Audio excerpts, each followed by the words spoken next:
সপ্তম দৃশ্য। পরমেশ্বর ভগবানের আবির্ভাব। অধীরভাবে ইন্দ্রদ্যুম্নের প্রবেশ। তার অনুগামী বিষ্ণু শর্মা। বিষ্ণু শর্মা: শ্রদ্ধেয় মহারাজ, ধৈর্য অবশ্যই অনুশীলন করবার মতোই একটি গুণ। যুদ্ধক্ষেত্রের কথা ভেবে দেখুন। অর্ধচন্দ্র নামে সৈন্যব্যূহ রচনা বলতে যা বোঝায়, তাতে আপনি শত্রুকে ভেতরে ঢুকে আসতে দেন, আর তারপরেই তাদের পিছনে যাওয়ার পথ অবরোধ করে দিয়ে তার পশ্চাৎ অপসরণ রুদ্ধ করে দেন। এই কৌশলটির সাফল্য সম্পূর্ণভাবে নির্ভর করে ধৈর্যের ওপর। শত্রু সৈন্যদের যথেষ্ট ধৈর্য সহকারে এগিয়ে আসার সুযোগ আপনাকে করে দিতেই হবে। বিষ্ণু শর্মা যতক্ষণ স্থিরভাবে দাঁড়িয়ে থেকে কথা বলছিলেন, ইন্দ্রদ্যুম্ন ততক্ষণ পায়চারি করেই চলেছিলেন। আপনি তো দৃঢ়ভাবে একটা প্রতিজ্ঞা করে রয়েছেন, এখন তা ভঙ্গ করবেন কেমন করে? ইন্দ্রদ্যুম্নকে নীরব থাকতে দেখে বললেন, ব্রাহ্মণ অনন্ত মহারণা 21 দিনের মধ্যেই বিগ্রহ খোদাইয়ের কাজ সম্পূর্ণ করে ফেলতে পারবেন বলে প্রতিশ্রুতি দিয়েছেন, তবে একটি শর্তে, যে কোনো মতেই তাকে ওই সময় বিব্রত করা চলবে না। আর 7টি দিন বাকি আছে। আপনার কাছে বিশেষ অনুরোধ, এই কদিন আপনি দয়া করে ধৈর্য ধরুন। ইন্দ্রদ্যুম্ন নীরবে পায়চারি করে চলেছেন। কথায় কোনো ফল হলো না দেখে বিষ্ণু শর্মা বলেন, কথায় বলে সজ্জনের কথায় কান না দিয়ে দুর্ভাগ্য নেমে আসে, পরিণামে শত্রুরা তা হাসায় মাত্র। ইন্দ্রদ্যুম্ন হঠাৎ পায়চারি থামিয়ে দিয়ে, আমি সব তদারকি ছেড়ে দিয়েছি। তা তো নয়, অনেকগুলি অতি শুভ লক্ষণ দেখে আমি ভারী আনন্দ পাচ্ছি। যদিও কাজটা এগুচ্ছে কিভাবে তা আমরা দেখতে পাচ্ছি না, তবু সেই বৃদ্ধ কারিগরের অবিরাম যন্ত্রচালনার শব্দ পেয়ে বেশ আশ্বস্ত হচ্ছিলাম, এবং সেই সঙ্গে স্বর্গধাম থেকে দিব্য সঙ্গীত সুধা আর পারিজাত পুষ্প বর্ষণের কথা আর নাই বা বললাম। আমার মনে হচ্ছে অবশেষে আমি পরমেশ্বর ভগবানের শ্রীচরণ পদ্মে পৌঁছে যেতে পেরেছি। তারপর অকস্মাৎ সব নীরব হয়ে গেল। কোনো সঙ্গীত নেই, কাঠমিস্ত্রির যন্ত্রের কোনো শব্দ নেই, পুষ্প বর্ষণ নেই। 3টি দিন আমি ধৈর্য ধরেছিলাম, কিন্তু শুধুই নীরবতা, উত্তেজিতভাবে। আর কতদিন আমি স্থির হয়ে থাকতে পারি? প্রতি মুহূর্তের সন্দেহ যে আমাকে জীর্ণ করে তুলছে। বিষ্ণু শর্মা নম্রভাবে, আর মাত্র 7টা দিন। ইন্দ্রদ্যুম্ন সতেজে, অমনি অসহায়ভাবে হাল ছেড়ে বসে থাকার মনোভাব ছাড়তেই হবে, ঝেড়ে ফেলতেই হবে অমন দুর্বলতা। তোমার কাছে তা মানাতে পারে, কিংবা গলমাধবের মতো মানুষের তা সাজতে পারে, কিন্তু যখন শ্রী জগন্নাথ দেবের মঙ্গল চিন্তায় একটা বিঘ্ন ঘটতে চলেছে, তখন আমি নির্বিকার হয়ে থাকার ভান করতে পারি না। গলমাধবের প্রবেশ। গলমাধব: আমার নাম শুনলাম যেন, আশা করি কৃপা করে আমার জন্যে কোনো শুভ চিন্তাই হচ্ছিল। বিষ্ণু শর্মা: কি খবর? আপনি কি গুন্ডিচা থেকেই আসছেন?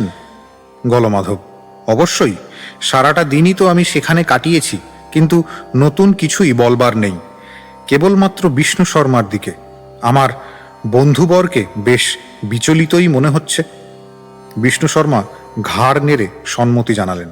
বিষ্ণু শর্মা চিন্তা করে: গলমাধব, আমি চিন্তা করছিলাম, আরও যখন 7টা দিন বাকি রয়েছে, তখন মহারাজ ইন্দ্রদ্যুম্নকে নিয়ে সারা রাজ্যে একবার পর্যটন করে এলে হয় না? গলমাধব কথার খেই হারিয়ে: চমৎকার মতলব বিষ্ণু শর্মা, কেমন করে তোমার মাথায় কথাটা এলো বন্ধুবর?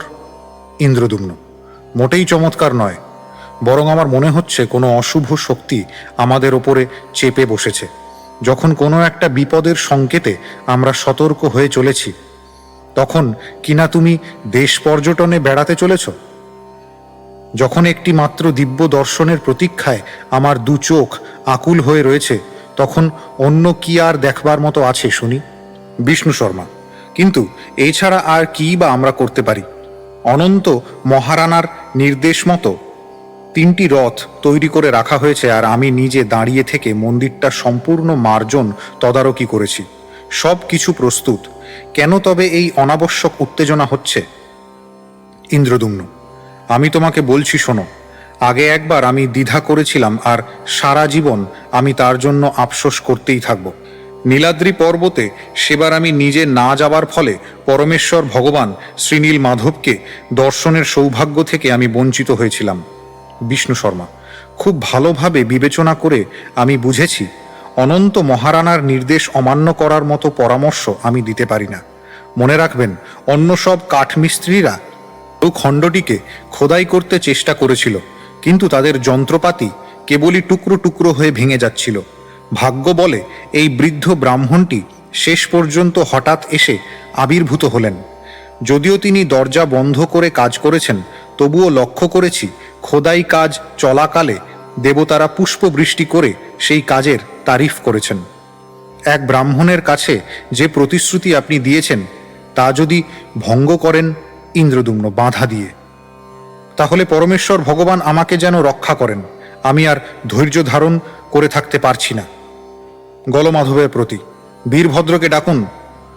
মুহূর্ত পরেই গলমাধবের প্রস্থান এবং বীরভদ্রকে নিয়ে পুনঃ প্রবেশ সাগ্রহে। শ্রী জগন্নাথ দেবকে দর্শনের আকুলতায় আমার সকল ধৈর্যের বাঁধ ভেঙে গেছে। কোনো যুক্তি আমাকে আর নিরস্ত করে রাখতে পারছে না। বিষ্ণু শর্মা এবং গলমাধব দুজনেই আমাকে প্রতীক্ষা করে থাকতে পরামর্শ দিচ্ছেন, কিন্তু ওদের চেয়ে আপনারা বেশ ভালোভাবেই বুঝেছেন আমার মনোভাব। আমি গুন্ডিচার দ্বার ভেঙে খুলে ফেলতে চাই। এখন আমাকে বলুন, আপনাদের কি অভিমত? বীরভদ্র: হে মহারাজ, শ্রী জগন্নাথ দেব আপনারই প্রার্থনায় আবির্ভূত হয়েছেন। তিনি আপনার অন্তর্যামী, আপনিও তার অভিলাষ বোঝেন। আপনার মন কি প্রস্তুত? ইন্দ্রদুম্ন মাথা নেড়ে: হ্যাঁ, ঠিক তাই। বীরভদ্র: তাহলে কি আর বলা যেতে পারে? ইন্দ্রদুম্ন প্রত্যেকের পানে তাকিয়ে দৃঢ় প্রত্যয় নিয়ে মৃদু হাস্যে: তবে চলুন আমরা যাই। বিষ্ণু শর্মা: তাহলে অন্তত আমাকে আগে যেতে দিন এবং অন্যদের সতর্ক করে দিই। বিষ্ণু শর্মার প্রস্থান। অন্য তিনজনের পাদচারণা। ইন্দ্রদুম্নের সাথে বীরভদ্র ও গলমাধব। কিছুক্ষণ পরে গলমাধব আঙুল দিয়ে দেখিয়ে: ওই তো বিষ্ণু শর্মা। বিষ্ণু শর্মার প্রবেশ, সঙ্গে দুই পূজারী এবং দুই মন্দিরদারী, সকলে সমবেত হল। বিষ্ণু শর্মা: মহারাজ ইন্দ্রদুম্ন, ভালো করে ভেবে দেখুন, এখনো আপনার মন বদলাতে পারেন। ইন্দ্রদুম্ন চিন্তান্বিত হলেন। তারপর তিনি দৃঢ় ইচ্ছা নিয়ে সোজা এগিয়ে গিয়ে দরজা দুটি একেবারে খুলে দিয়ে সুদর্শন চক্র শোভিত শ্রী জগন্নাথ দেব, শ্রী বলদেব এবং শ্রীমতী সুভদ্রা দেবীর বিগ্রহ উদ্ঘাটিত করে দিলেন। বিগ্রহগুলিতে রং লাগানো হয়নি, আর সেগুলিতে কেবল দিব্য শুভ চিহ্নগুলি খোদাই করা রয়েছে দেখা গেল। সকলে বিস্ময়াভিভূত ভক্তির সংমিশ্রণে মিশ্র ভাব অভিব্যক্ত করলেন। বিষ্ণু শর্মা অন্য দুই পূজারীর সাথে পুরুষ সূক্ত শ্লোক উচ্চারণের মাধ্যমে প্রার্থনা জানিয়ে দণ্ডবৎ প্রণতি জানালেন। বীরভদ্র প্রণতি জানালেন। দুই দ্বাররক্ষী নতজানু হয়ে করজোড়ে প্রার্থনা জানাতে থাকল। দুহাত প্রসারিত করে গলমাধব বিপুল বিস্ময় প্রকাশ করলেন। ইন্দ্রদুম্নের প্রতিক্রিয়ায় লক্ষ্য করা গেল বিস্ময়াভিভূত নীরবতা এবং বিগ্রহাদির দর্শন সুধাপানের নির্নিমেষ আকুলতা। গলমাধব: অপূর্ব। বিষ্ণু শর্মা: এমন রূপ তো আগে কখনো দেখিনি মহারাজ। এই কি আপনার স্বপ্নে দেখা রূপ দর্শন? ইন্দ্রদুম্ন: হ্যাঁ, কি চমৎকার, কি মনোরম। আমি যেন এক অন্ধ মানুষ ছিলাম, আজ জীবনে প্রথম ফিরে পেলাম আমার দর্শন অনুভূতি। আমার স্বপ্নাবেশে দেখেছিলাম পরমেশ্বর ভগবান তার দক্ষিণ পাশে শ্রী অনন্ত দেবকে নিয়ে এবং বাম পাশে শ্রীমতী লক্ষ্মী দেবীকে নিয়ে বসেছিলেন। বিষ্ণু শর্মা এগিয়ে এসে: ইনি নিশ্চয়ই শ্রী জগন্নাথ। দেখুন, শঙ্খ আর চক্র খোদাই করা হয়েছে।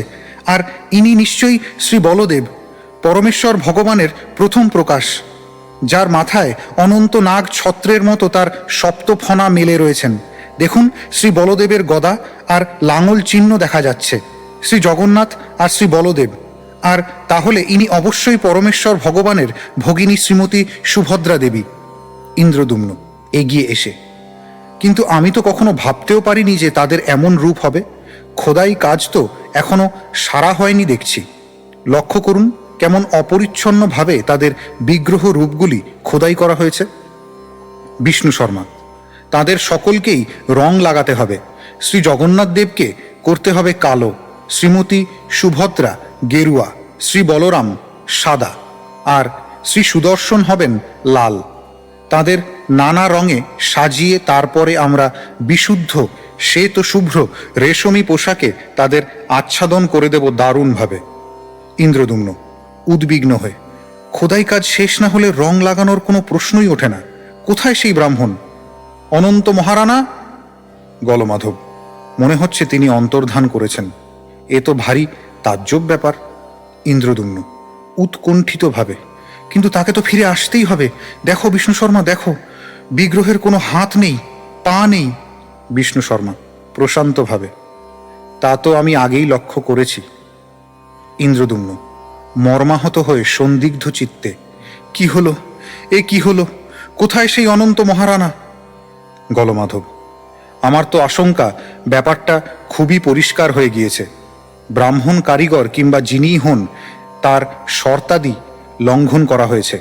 21টা দিন পূর্ব হবার আগেই আপনি তার কাজে বিঘ্ন ঘটিয়েছেন। ভগবানের বিগ্রহের হাত এবং পাগুলি তিনি সম্পূর্ণ করে ফেলার আগেই। ইন্দ্রদুম্ন অপরাধ বোধে শিরে করাঘাত করে: হায়, এ আমি কি করলাম, কি করলাম?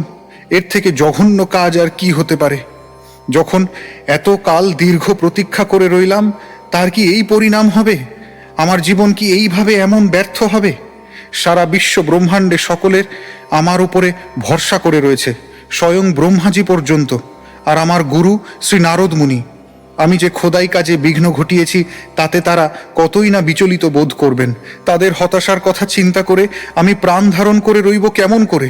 তার চেয়ে এই ব্যর্থ জীবন বিসর্জন দেওয়া ভালো। আমি এক হতভাগা অপরাধী। এই বিশ্ব ব্রহ্মাণ্ডে আমার মুখ দেখানোর কোনো পথ রইল না। নতজানু হয়ে বসে হতাশায় কান্না। বীরভদ্র তার কাঁধে হাত রেখে: মহারাজ, শান্ত হন। যা কিছু ঘটে তা সবই ঈশ্বরের ইচ্ছা। আপনি ভগবত প্রেমে আকুল হয়েই এমন কাজ করেছেন, তাই কোনো অপরাধ হয়নি তাতে। শ্রী জগন্নাথ দেবের উদ্দেশ্যে আপনার ভক্তিভাব অকৃত্রিম। এভাবে আত্মপীড়ন করবেন না আপনি। বিষ্ণু শর্মা: আজ এই রাত্রেই বিগ্রহগুলিকে রং আর পোশাকে সাজিয়ে ফেলতে হবে। তখন তারা নবরূপ ধারণ করবেন। তা দেখে সকলেই তৃপ্তি পাবে। বীরভদ্র: দেরি হয়ে গেছে, ব্রাহ্মণদের কাজ করতে দিন। খানিকটা বিশ্রাম নিতে চেষ্টা করুন, আর তাহলে সকালের দিকে আপনি বেশ সুস্থ বোধ করবেন। ইন্দ্রদুম্ন: বিশ্রাম? ভাগ্য যদি আমার প্রতি অতটা নিষ্ঠুর না হতো, তাহলে এক্ষুনি আমার মরণ হতো। তুমি ফিরে যাও প্রাসাদে। আমি কিন্তু যাচ্ছি না, কারণ আজ রাতে আমি কোনো বিশ্রামের প্রত্যাশাই করি না। এই মন্দিরে আজ আমাকে থাকতে দাও। বিষ্ণু শর্মা বিগ্রহ মন্দিরের দ্বার রুদ্ধ করে দিলেন এবং ইন্দ্রদুম্ন ছাড়া সকলের প্রস্থান। দৃঢ় প্রতিজ্ঞ হয়ে: আজ রাতেই কি আমি জীবনটা শেষ করে দেব? আমি ব্রাহ্মণকে অমান্য করেছি, গুরুর চরণে অপরাধ করেছি, আর ভগবানের দিব্য রূপের বিকৃতি ঘটিয়েছি। আর কেউ এতখানি ঘৃণ্য কাজ করেনি। নেপথ্যে দৈববাণী: শ্রী জগন্নাথ দেব। ইন্দ্রদুম্ন, আমার অতি প্রিয় ভক্ত তুমি। আমি জগন্নাথ দেব এই দারু ব্রহ্মের মাঝে পুরুষোত্তম রূপে নিত্য বিরাজমান রয়েছি। এইভাবেই আমি আবির্ভূত হয়েছি বৈদিক প্রতিশ্রুতি পরিপূরণের উদ্দেশ্যে, যাতে বলা হয়েছে আমি হস্তপদবিহীন হলেও আমার ভক্তের অর্ঘ্য নিবেদন আমি গ্রহণ করে থাকি এবং এই জগতের জনগণের উপর আমার আশীর্বাদ বর্ষণের জন্য পরিভ্রমণ করে থাকি। আমার জন্য প্রতিজ্ঞা করেও তুমি যে তা ভঙ্গ করেছ, এই মধুর লীলা আমি বিশেষভাবে উপভোগ করেছি। যে ভক্তগণ শ্রেষ্ঠ ভগবত প্রেম অর্জন করেছে, তারা আমাকে পরম পুরুষোত্তম ভগবানের মুরলীধর শ্যামসুন্দর রূপে দর্শন লাভের সৌভাগ্য অর্জন করে থাকে। তা সত্ত্বেও তুমি যদি আমাকে ঐশ্বর্য মণ্ডিত রূপে আরাধনা করতেই ইচ্ছা করে থাকো, তাহলে আমার হাত এবং পায়ে সোনা আর রূপার অলঙ্কার দিয়ে সাজাতে পারো। কিন্তু তোমার তা জানা উচিত যে আমি সকল অলঙ্কারের মাঝে শ্রেষ্ঠ অলঙ্কার। বীণাধ্বনি শোনা গেল। নারদ মুনির প্রবেশ। ইন্দ্রদুম্ন: দণ্ডবৎ প্রণাম সহকারে প্রফুল্ল হয়ে, গুরুদেব, আপনি শুনেছেন? নারদ মুনি, আমি এলাম শ্রী জগন্নাথ দেবের আবির্ভাবের তাৎপর্য ব্যাখ্যা করে বোঝাতে, কিন্তু পরমেশ্বর ভগবানের প্রত্যক্ষ কৃপাবশে তিনি ইতিমধ্যেই স্বয়ং সেই ব্যাখ্যা প্রদান করে দিয়েছেন। ইন্দ্রদ্যুম্ন, হে প্রভু, এই রাতটাই আমার শেষ রাত। আপনার কাছে অপরাধ করেছি, এই আশঙ্কায় আমি আমার জীবন উৎসর্গ করে দেব। নারদ মুনি, বাছা, এখন তুমি বুঝে দেখো কাঠ খোদাই মিস্ত্রির অন্তর্ধানের কি রহস্য ছিল। পরমেশ্বর ভগবান স্বয়ং এই কৌশল নিয়েছিলেন যাতে তার প্রতি তোমার প্রেমের আকুলতা তীব্রতর হয়ে ওঠে। তা না হলে তোমার মতো ধৈর্যের মূর্ত প্রতীক এক মহামানব তুমি ধৈর্যচ্যুত হয়ে তোমার প্রতিশ্রুতি ভঙ্গ করলে কেমন করে? ইন্দ্রদ্যুম্ন, তাহলে ব্রাহ্মণ অনন্ত মহারণা? নারদ মুনি, তিনি হলেন বিশ্বকর্মা, দেবতাদের ভাস্কর্য শিল্পী। শ্রী জগন্নাথ দেব রূপে পরমেশ্বর ভগবানের আবির্ভাবের ফলে বেদ শাস্ত্রের শাশ্বত প্রতিশ্রুতি হল পরিপূর্ণ। যারা ভগবানের সবিশেষ ঐশ্বর্য মহিমায় ঈর্ষান্বিত, তারা বৈদিক তত্ত্বে যে বলা আছে পরম তত্ত্বের কোনো হস্তপদ নেই, তার অপব্যাখ্যা করে বলে তার অর্থ নাকি এই যে ভগবান এক নির্বিশেষ সত্তা। কিন্তু ওই বৈদিক কথাগুলির অর্থ এই যে ভগবানের কোনো জড়জাগতিক হাত পা থাকে না। এই জন্যেই যেসব নির্বিশেষবাদীরা এবং অবিশ্বাসী নাস্তিকেরা ভগবানের নিত্য পুরুষ রূপের সত্যতা অস্বীকার করে থাকে, তাদের পরাভূত করার জন্যই শ্রী জগন্নাথ দেব বেদ শাস্ত্রের প্রকৃত তাৎপর্য প্রকটিত করেছেন। বাছা, শ্রী জগন্নাথ দেবের শ্রেষ্ঠ প্রেম প্রীতি তোমার জন্যই রয়েছে। এই বিষয়ে সুনিশ্চিতভাবে তুমি নিশ্চিন্ত থাকো। তিনি যে রূপে প্রকটিত হয়েছেন সেটাই তাঁর নিত্য রূপ। তা কোনো ক্রমেই আকস্মিক দুর্ঘটনা প্রসূত রূপ নয় বলেই জানবে। ইন্দ্রদ্যুম্ন, আর আমি কিনা তাকে অসম্পূর্ণ আর অপরিচ্ছন্ন রূপ মনে করেছিলাম, বরং আমার অপরিচ্ছন্ন কলুষিত অন্তরটাই আমার দর্শনকে অপবিত্র করে তুলেছিল। তাই পরম পূর্ণ সম্যক রূপময় পরম পুরুষের রূপকেই আমি অসম্পূর্ণ বলে মনে করেছিলাম। নারদ মুনি, ইন্দ্রদ্যুম্ন, আমি তোমাকে শ্রী জগন্নাথ দেবের আবির্ভাবের আরও একটি অতি গূঢ় হেতু বর্ণনা শোনাব। একদা দ্বারকা ভ্রমণকালে আমি পরমেশ্বর ভগবানকে ঠিক একই ধরনের রূপ বৈশিষ্ট্য ধারণ করতে দেখেছিলাম। কয়েকজন মহিলা সেখানে ভগবানের বৃন্দাবন লীলার কথা আলোচনা করছিলেন। তারা সুভদ্রা দেবীকে দ্বারে প্রহরা রেখেছিলেন যাতে তাদের কথাবার্তা শুনে তাদের প্রভু বিরহ যাতনায় কোনো কষ্ট না পান। কিন্তু ভগবান তার ভগিনীকে দ্বারে প্রহরারত দেখতে পেয়ে এতই কৌতূহলী হয়ে উঠেছিলেন যে তিনি দরজার আড়াল থেকে তাদের সব কথা শুনতে থাকেন। যখন তিনি বৃন্দাবনে তার ভক্তমণ্ডলীর সাথে তার লীলার কাহিনী শুনতে পেলেন, তিনি স্তম্ভিত হলেন, বিরহ বিচ্ছেদ বেদনায় আপ্লুত হলেন, তার দুই চোখ বিস্ফারিত হয়ে গেল এবং তার হাত পা দেহের মধ্যে সংকুচিত করে নিলেন, ঠিক শ্রী জগন্নাথ দেবের রূপেরই মতো। তার জ্যেষ্ঠ ভ্রাতা শ্রী বলরাম তখন আবির্ভূত হলেন এবং তিনিও বৃন্দাবন লীলা কথা শুনতে লাগলেন। অচিরেই তিনি এবং সুভদ্রা দেবীও দুই ভাইয়ের মাঝে দাঁড়িয়ে তীব্র বিরহ যন্ত্রণার সকল লক্ষণাদিসহ দিব্য ভাবের অভিব্যক্তিতে অভিভূত হয়ে পড়লেন। সৌভাগ্যবশত আমি সেই সময় উপস্থিত ছিলাম। ভগবান তার ভক্তদের প্রতি প্রেমের আবেগে যে রূপবিকার ধারণ করেছিলেন তা দেখে আমি নিদারুণ বিস্মিত হয়ে তার উদ্দেশ্যে প্রার্থনা জানাই তিনি যেন কৃপা করে সেই দিব্য ভাব অভিব্যক্তির রূপ নিয়ে পৃথিবীতে প্রকটিত হয়ে সকলকে আশীর্বাদ ধন্য করে তোলেন। শ্রী জগন্নাথ দেবের আবির্ভাব মুহূর্তটি দ্রুত এগিয়ে আসছে, তাকে অভ্যর্থনা জানাতে হবে। যাও, সকলকে ডাকো, ব্রাহ্ম মুহূর্ত সমাগত।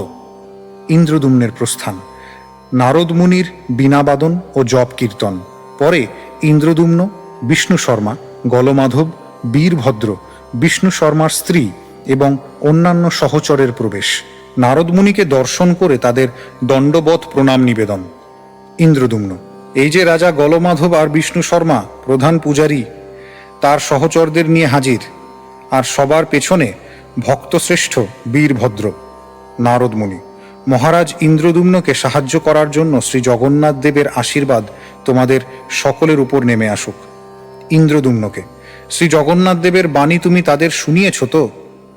বিষ্ণু শর্মা: তিনি বলেছেন তার মনের সব দ্বিধা দ্বন্দ্ব এখন কেটে গেছে।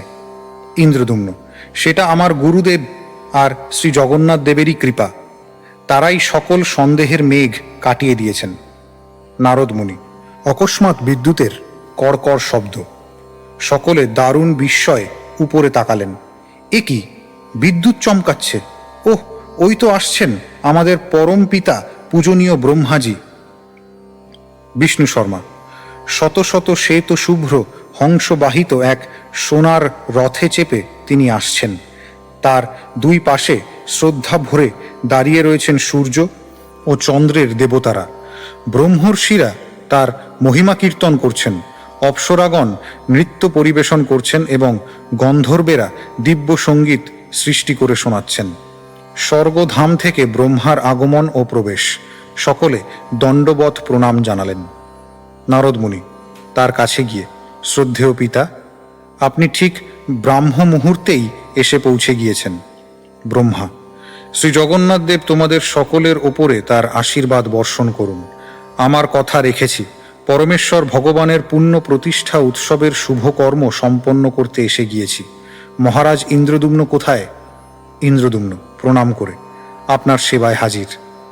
ব্রহ্মা: সমস্ত মুনি ঋষি, বিশ্ব ব্রহ্মাণ্ডের দেবদেবী এবং আমার অধীনস্থ অন্য সকলের পক্ষ থেকে আপনাকে ধন্যবাদ জানাই। আপনি যা কিছু করেছেন তার জন্য আপনাকে যথাযথভাবে পুরস্কৃত করা আমার পক্ষে খুবই কঠিন, কারণ আপনারাই অবিচল ভক্তি আনুকূল্যে এই ব্রহ্মাণ্ডে শ্রী জগন্নাথ দেবের আগমন হয়েছে, যাতে তিনি আমার জীবনভর এখানেই অধিষ্ঠিত হতে পারেন। হে নারদ, সমস্ত রথগুলিকে উৎসবের নিশানে, চামরে আর প্রচুর পুষ্প সমারোহে সাজানো হয়ে গেছে। নারদ মুনি প্রণাম করে: হ্যাঁ পিতা। ব্রহ্মা: পূজার জন্য সমস্ত উপকরণাদি নিয়ে ব্রাহ্মণেরা, ক্ষত্রিয়েরা, বৈশ্যেরা আর শূদ্রেরা সকলে প্রস্তুত হয়েছে। আর যে রথগুলির ওপরে প্রভুকে অধিষ্ঠিত করা হবে সেইগুলিকে টেনে নিয়ে যাবার জন্য সমস্ত ভক্তজনেরা কি তাদের রজ্জু তুলে নিয়েছে? নারদ মুনি: প্রত্যেকেই প্রস্তুতির মন নিয়ে অপেক্ষা করছে। ব্রহ্মা: দিব্য দৃষ্টিতে আমি দেখছি সপ্তলোকের অধিবাসীরা সবাই শ্রী জগন্নাথ দেবের অধিষ্ঠান উৎসবে যোগ দেবার উদ্দেশ্যে মহাকাশ থেকে অবতরণ করছেন। প্রিয় ইন্দ্রদুম্ন, তোমার সৌভাগ্যের সীমা পরিসীমা নেই। তুমি কি সম্পূর্ণ প্রস্তুত? ইন্দ্রদুম্ন: প্রতিটি জিনিসের শুভ উদ্যোগ আয়োজন হয়ে গেছে প্রভু। ব্রহ্মা: তাহলে আমরা প্রস্তুত। বিগ্রহাদি বহন করে আনার জন্য শ্রীনীল মাধবের সেবক বিশ্বা বসুকে আর তোমার পূজারী বিদ্যাপতিকে ডাকো। ইন্দ্রদুম্ন: প্রভু, তা যদি পারতাম। ব্রহ্মা: বাছা, কিসের দ্বিধা তোমার? ইন্দ্রদুম্ন বিচলিত। ব্রহ্মা: তুমি তাদের দেখতে পাচ্ছ না? ইন্দ্রদুম্ন: আমি তো সর্বদাই তাদের দেখতে পাচ্ছি, কিন্তু সে তা কেবলই আমার ভাঙা বুকটার মাঝে। ব্রহ্মা: আহা, মরজগতের ওই চোখগুলি কোনো কাজের নয়। এবার তোমার চোখ দুটি আর অন্তরের নবসংস্কার হয়ে যাক। আমার কমণ্ডলুর চিন্ময় বাড়ি স্পর্শে তোমার দৃষ্টি জ্ঞানাঞ্জন লিপ্ত হোক। ব্রহ্মা ইন্দ্রদুম্নের ওপরে এবং পরে বিষ্ণু শর্মার উপরে জল সিঞ্চন করলেন। ইন্দ্রদুম্ন অকস্মাৎ চিনতে পেরে: বিদ্যাপতি? তাহলে কিনা তুমি? বিদ্যাপতি ইন্দ্রদুম্নকে দেখে দারুণ বিস্মিত হয়ে: কি, ইন্দ্রদুম্ন? কিন্তু বন্ধু, সত্যি কি তুমি, নাকি আমার স্বপ্নের মধ্যে দেখছি? ইন্দ্রদুম্ন: যদি স্বপ্নই আমরা দেখছি তাহলে এসো, আমাদের আলিঙ্গনের বাহুবন্ধনে আর চোখের জলে একসাথে মিলেমিশে একাকার হয়ে যাই। উভয়ের আলিঙ্গন এবং ক্রন্দন। বিদ্যাপতি: সখা আমার, তোমার বিরহে আমার যে কি কষ্ট গেছে তা তুমি জানতেই পারোনি। অন্যজনের সন্দিগ্ধতার কথা শুনে কত দুঃখ আমি পেয়েছি। ইন্দ্রদুম্ন: কখনোই আমি বর্জন করতে পারিনি আমাদের পবিত্র ব্রত গলমাধব বীরভদ্রকে। এ তো ভারী বিভ্রান্তিকর বটে। বিদ্যাপতি হাত প্রসারিত রেখে: আমাদের কি অন্য কোনো এক জগতে নিয়ে যাওয়া হয়েছে? ইন্দ্রদুম্ন উৎফুল্লভাবে: হ্যাঁ হ্যাঁ, অন্য কোনো এক জগৎ, কারণ এখানে তো শ্রী জগন্নাথ দেব বিশ্ব ব্রহ্মাণ্ডের প্রভু একচ্ছত্র অধিপতি হয়ে আছেন। তারা এদিক ওদিক তাকাতে গলমাধবকে দেখতে পেলেন। ব্রহ্মা তার পবিত্র বাড়ি সিঞ্চন করছেন। বিদ্যাপতি: কি, যুদ্ধবীর এখানেও? তাহলে কি আমরা এখনো পৃথিবীতেই রয়েছি? ইন্দ্রদুম্ন যুদ্ধবীরের দিকে দ্রুত এগিয়ে গিয়ে তার দুহাত ধরে, যুদ্ধবীর?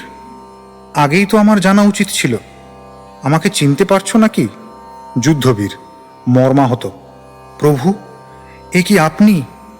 নয়তো শুধুই আপনার প্রেতাত্মা আমাকে আতঙ্কিত করবার জন্য এসেছেন এই নরককুণ্ডে, যেখানে কর্তব্যচ্যুত মানুষদেরই পাঠিয়ে দেওয়া হয়।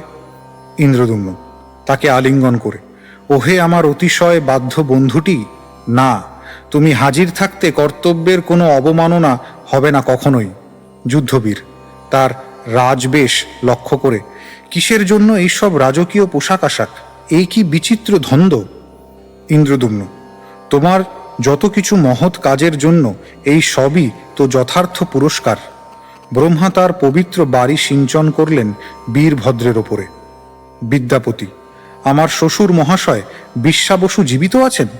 দ্রুত এগিয়ে গিয়ে পরস্পরের হাত জড়িয়ে ধরলেন। পিতা, দেখুন, ইন্দ্রদুম্ন ফিরেই এসেছেন, তার কথা রেখেছেন তিনি। বিশ্বাবসু: কেমন করে এটা হতে পারে? আমি কি এই পৃথিবীতে আবার ফিরে এসেছি? হায় দুরন্ত ভাগ্য! যখন আমি বনের মধ্যে দাবানলে শেষ হয়ে যাই, কেন তখনই আমাকে শ্রীনীল মাধবের কাছে ফিরিয়ে দিলে না? ইন্দ্রদুম্ন তার কাছে গিয়ে তার হাত স্পর্শ করে: বন্ধু আমার, তুমি শীঘ্রই দেখতে পাবে ভাগ্যের যথার্থ রূপখানি। আমিও একসময় মনে করতাম ভাগ্য ভারী নিষ্ঠুর। এখন আমি তাকে জেনেছি পরমেশ্বর ভগবানেরই হাতিয়ার রূপে, যে হাতিয়ার দিয়ে আমাদের অনন্যা ভক্তি রসের আগ্রহকে কঠিন অগ্নি পরীক্ষার মধ্যে দিয়ে গড়ে পিটে নিয়ে যাওয়া যাক। বিশ্বাবসু: আপনার প্রতিশ্রুতি মতো কোথায় সেই প্রভু? কতদিন আমি প্রতীক্ষা করেছিলাম, শেষ পর্যন্ত আমার আর কিছুই দেবার রইল না, শেষ নিঃশ্বাসটুকু ছাড়া। ইন্দ্রদুম্ন বিশ্বাবসুর কাঁধ ধরে: শ্রী জগন্নাথ এসে গেছেন, শুনছ? তিনি এসেছেন, এবং আর কোনো দিন কখনোই তিনি আমাদের ত্যাগ করে চলে যাবেন না। বিদ্যাপতি তার স্ত্রীকে: ললিতা, যাও, তোমার পিতাকে প্রণাম জানাও। স্ত্রী: কেন আমাকে আপনি ললিতা নামে ডাকছেন? আপনি কি আমাকে কোনো শবর কন্যা ভেবেছেন? ব্রহ্মা তার উপরে পবিত্র বাড়ি সিঞ্চন করলেন। বিদ্যাপতিকে দেখে উল্লাস ভরে: আমার প্রিয় স্বামী! তাকে প্রণাম জানালেন। আমি কি মৃত্যুর পরে স্বর্গে এসেছি? বিদ্যাপতি: না প্রিয়ে, এটা স্বর্গের থেকে উত্তম জায়গা। এটি ভগবত ধাম। দেখো, তোমার পিতাও রয়েছেন এখানে। ললিতা: আমার বাবা? বিশ্বাবসুর দিকে অগ্রসর: বাবা? এমনটা কি হতে পারে? তুমি বাবা? বিশেষভাবে লক্ষ্য করে: হ্যাঁ, তাই তো। ক্রন্দন এবং চরণে প্রণাম। বিশ্বাবসু ইন্দ্রদুম্নকে: আমরা কোথায় রয়েছি, আর এই সব ব্যাপারের কি অর্থ? হে রাজন, আপনি যদি পারেন তো দয়া করে সব পরিষ্কার বুঝিয়ে দিন। ইন্দ্রদুম্ন: প্রিয় বন্ধুরা, আপনারা সবাই শান্ত হন। দেখুন, ব্রহ্মা এবং নারদমুনি আমাদের পাশেই দাঁড়িয়ে আছেন। আমাদের ওপরে তারা হাসি মুখে আশীষ বর্ষণ করছেন। সকলে ব্রহ্মা এবং নারদমুনির দর্শনে ফিরে দাঁড়ালেন এবং তাদের দণ্ডবৎ করলেন। বিদ্যাপতি: তাহলে এরাই এই সব কাণ্ড ঘটিয়েছেন? নারদমুনি: প্রিয় ভক্তবৃন্দ, ব্রহ্মাজির কৃপায় তোমরা এখন দিব্য দৃষ্টি লাভ করেছ, তাই একই সাথে অতীত আর বর্তমানের চেতনা তোমাদের হতে পারবে। যখন রাজা ইন্দ্রদুম্ন আমার পিতার গ্রহলোকে ছিলেন, তখন যুগ যুগান্ত কেটে গিয়েছিল, যে সময় তোমরা প্রত্যেকেই দেহত্যাগ করেছিলে। কিন্তু যদিও তোমাদের শরীর পরিবর্তন হয়ে গিয়েছিল, তবুও তোমাদের চেতনার কোনো পরিবর্তন হয়নি, যেহেতু দেহান্তরিত আত্মার সাথে চেতনা পরিবাহিত হয়েই যায়। আর যেহেতু তোমরা সকলেই ভগবানের নিত্য দাস, তাই তার কাছ থেকে কিংবা পরস্পরের কাছ থেকে কখনোই বিচ্ছিন্ন হয়ে যাওয়ার কোনো প্রশ্নই ওঠে না। দেহত্যাগ করার পরেও এই সমস্ত নিত্য সম্পর্কের বিনাশ কখনোই হয় না। ইন্দ্রদুম্ন: বন্ধুগণ, আপনাদের সমস্ত দ্বিধাদ্বন্দ্ব ঝেড়ে ফেলুন। আপনাদের হৃদয় বিদারক দুঃখের কথা সব ভুলে যেতে দিন, আর আনন্দ উল্লাস করুন চিরকালের মতো, কারণ এই দরজার পিছনেই দাঁড়িয়ে রয়েছেন আপনাদের প্রত্যেকের জীবনের দীর্ঘ অনুসন্ধানের বস্তুটি। নারদ মুনিকে, গুরুদেব, দ্বার উন্মোচন করা যেতে পারে? নারদ মুনি: হ্যাঁ, এই তো উপযুক্ত সময়। ইন্দ্রদ্যুম্ন দ্বার অভিমুখে যান, একটি ঘণ্টা বাজান, দ্বার উন্মুক্ত করেন। বিগ্রহের বেশ বাস দর্শন করে সকলের দণ্ডবৎ প্রণতি। ব্রহ্মা: বিগ্রহগুলির খুব নিকটে করজোড়ে দাঁড়িয়ে শ্রী জগন্নাথ দেবের এই রূপটি দীর্ঘ বিরহ যাতনা দূর করে দেয়। তার নয়নযুগল যেন ব্রহ্মাণ্ডের রসে নিমগ্ন, তার হাস্যরাশি অন্তরের গভীর আশীর্বাদের আনন্দ ছড়িয়ে দেয়। এমন রূপ কেউ কি কখনো দেখেছে? রাজা ইন্দ্রদ্যুম্নের প্রতি আমাদের ঋণের হিসাব কে পারে মেলাতে? তার অবিরাম প্রচেষ্টার মাধ্যমে শ্রী জগন্নাথ দেবের অনন্ত মাধুর্যময় সৌন্দর্যের রসামৃত সিন্ধু সমগ্র জগতের কাছে তিনি সহজলভ্য করেছেন। এই অমৃতের বিন্দু মাত্রও যদি কেউ তার দৃষ্টি মাধ্যমে আস্বাদন করেছে, তবে সে চিরকালের জন্য ভগবৎ প্রেমে মত্ত হয়ে থাকে। বিদ্যাপতি এবং বিশ্বা বসুর হাত ধরে ইন্দ্রদ্যুম্ন বিগ্রহাদির কাছে নিয়ে যান। পেছনে যুদ্ধবীর। ইন্দ্রদ্যুম্ন: এই তো জগতের নাথ, যিনি আমাদের পুনর্জন্ম দিয়েছেন। শ্রী জগন্নাথ দেবের প্রতি: হে ভগবান, আমরা আপনার কাছে এসেছি। আপনার নিত্য ভক্তরা অবশেষে মিলিত হয়েছে একসাথে। হে জগন্নাথ দেব, আপনার উজ্জ্বল চন্দ্রাননে বিপুল কমল নয়ন আর কপালে বিদ্যুতের মতো ঝলমলে তিলক চিহ্ন দেখে এবং শরতের নীল আকাশের সৌন্দর্যকে অতিক্রম করেছে আপনার যেই জ্যোতির্ময় অঙ্গকান্তি, তা দর্শন করে আমার মনে হচ্ছে আমাকে ব্রহ্মাজির মতো সুদীর্ঘ জীবৎকাল দিলেও আমি বুঝি আপনাকে দর্শনের পরিপূর্ণ সৌন্দর্য সুধা পান করে শেষ করতে পারবো না। বিশ্বা বসুকে: বন্ধু আমার, ইনিই কি তোমার সেই নীল মাধব নন, যাকে তুমি একসময় অমন গভীর প্রেম ভরে পূজা করতে? বিশ্বা বসু: সেই একই প্রভু আমার, আর সেই একই পরম সখা আমার জীবনের। তিনি যদি আমাকে সেবার কিছু অধিকার দিতেন, তাহলে আমি মলয় চন্দনের সাথে স্নিগ্ধ কর্পূর আর কস্তুরী মিলিয়ে একটি মহার্ঘ প্রলেপ তৈরি করতাম, আর তাই দিয়ে খুব সকালে তার অঙ্গ মার্জন করে দিতাম। আর তাহলে তিনি যার পর নাই তৃপ্তি পেতেন। তার চোখ দুটি অর্ধেক খোলা থাকত, যেন দুটি গোলাপি পদ্মের নরম পাপড়িগুলি এখনো সূর্যের আলো দেখেনি, আর তার মুখখানি যেন একেবারে ফুটে ওঠা কালো রঙের পদ্মের মতোই দেখাতো। তার গভীর তৃপ্তিতে শিশিরের মতো তার চোখের জল নেমে আসতো, যেন তার কালো পদ্মফুলের মতো মুখখানির ওপরে ঝলমলে মণিমাণিকের ঢল নামত। ইন্দ্রদ্যুম্ন: অমন অন্তর্দৃষ্টি তুমি ছাড়া আর কেই বা করতে পারে? বিদ্যাপতিকে: তাহলে বিদ্যাপতি, শেষ পর্যন্ত তুমি আমাকে নীলমাধবের কাছেই নিয়ে এসেছ। বিদ্যাপতি: আমি যে তা আনবই, তাতে আপনার কি কোনো দিন সন্দেহ ছিল? কালক্রমে আমাদের জীবনে বিচ্ছেদ এলেও আমাদের বন্ধুত্ব অটল হয়েই ছিল। ঠিক যেমন পদ্মের বৃন্ত ভেঙে গেলেও তার আঁশগুলি অবিচ্ছিন্ন থেকে যায়। ব্রহ্মা: নারদ, তুমি খুশি হয়েছ? তোমার ব্রত সাঙ্গ হয়েছে? নারদ মুনি: হ্যাঁ, শেষ পর্যন্ত তা হলো। এই ভক্তবৃন্দের ভাবোল্লাস একবার লক্ষ্য করুন। যদিও শ্রী জগন্নাথ দেবের অধিষ্ঠান অভিষেক এখনো আনুষ্ঠানিকভাবে শুরুই হয়নি, তবু ওরা ইতিমধ্যেই প্রভুকে তাদের আনন্দাশ্রু দিয়ে স্নান করাতে শুরু করে দিয়েছে। ব্রহ্মা: তাহলে ওদের আনন্দ সহস্রগুণে বাড়তেই দাও। শোনো বাছারা, শ্রী জগন্নাথ দেব যে বর দিয়েছেন তা শোনো। বিদ্যাপতি এবং তার বংশধরেরা সুয়ার নামে পরিচিত হবে। তারা ভগবানের পূজারী হয়ে সেবা করবে। আর বিশ্বা বসু এবং তার বংশধরেরা ভবিষ্যতের যুগে ভগবানকে সেবা দান করবে। যেহেতু শ্রী জগন্নাথ দেবকে তারা রথে আরোহণ করাবে, সেই জন্য তাদের বলা হবে দয়িতা। বিদ্যাপতি: আর ইন্দ্রদ্যুম্নের কি হবে?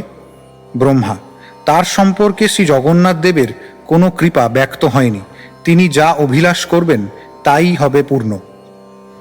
ইন্দ্রদ্যুম্ন: তাহলে আমি শ্রী জগন্নাথ দেবের কাছে বর প্রার্থনা করব, তার মন্দির দ্বার যেন প্রতিদিন সকালে মাত্র 3 ঘন্টার জন্য বন্ধ রাখা হয়।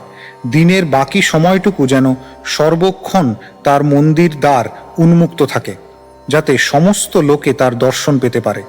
সারা দিন ধরে আমরা তাকে এই বিপুল পরিমাণে উপাদেয় খাদ্য সামগ্রী নিবেদন করতে থাকব যে তার হাত কখনোই শুকনো থাকতে পারবে না। ব্রহ্মা মৃদু হাস্য, তবে তাই হোক, কিন্তু তোমার নিজের জন্য একটি বর প্রার্থনা করো। ইন্দ্রদ্যুম্ন: হ্যাঁ, আমার যেন কোনো বংশধর না থাকে, যাতে কেউ এই মন্দিরটিকে নিজের বলে দাবি করতে না পারে। ব্রহ্মা: হে রাজন, তোমার নিঃস্বার্থ ভক্তি যুগ যুগ ধরে লোকে মনে রাখবে। নেপথ্যে বহু কণ্ঠস্বরে: দেখো, দেবরাজ ইন্দ্র এসেছেন তার সুন্দরী স্ত্রী শচীকে নিয়ে, সূর্যদেব এসেছেন তার সাধ্বী স্ত্রী সংজ্ঞাকে নিয়ে, আর চন্দ্রদেব উপস্থিত হয়েছেন তার সাথে তার স্ত্রী রোহিণী। নারদমুনি: তারা সকলেই দড়ি তুলে নিচ্ছেন প্রভুর রথ নিজেরাই টানবেন বলে। যমরাজ, অগ্নিদেব আর কুবের তারাও পৌঁছে গিয়েছেন তাদের স্ত্রীদের সঙ্গে নিয়ে। এখানে শ্রী জগন্নাথ দেবের অধিষ্ঠানের ফলেই সমগ্র ব্রহ্মাণ্ডের মধ্যে নীলাদ্রি অতীব পুণ্যস্থানে পরিণত হয়েছে। ব্রহ্মা: এখন ইন্দ্রদ্যুম্ন, সব কিছু যখন প্রস্তুত রয়েছেই, তখন তোমাকে এবং তোমার বন্ধুজনকে অনুরোধ জানাই, শ্রী জগন্নাথ দেব, শ্রী বলদেব আর শ্রীমতী সুভদ্রা দেবীকে তাদের শোভাযাত্রার রথে আরোহণ করিয়ে দেওয়া যেতে পারে, যাতে আমরা তাদের মহা অভিষেক পর্বের সূচনা করে দিতে পারি। ইন্দ্রদ্যুম্ন করজোড়ে: প্রভু, আপনার আজ্ঞা মতোই কাজ হবে।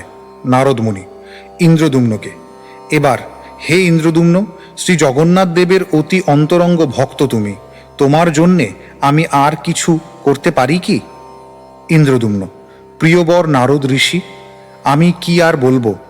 জগতের নাথ আমাদের দিকে প্রফুল্ল নয়নে দৃষ্টিপাত করে রয়েছেন। বিদ্যাপতি আর বিশ্বা বসু আপনার পিতার আজ্ঞা প্রতিপালনের জন্য প্রতীক্ষা করে আছে।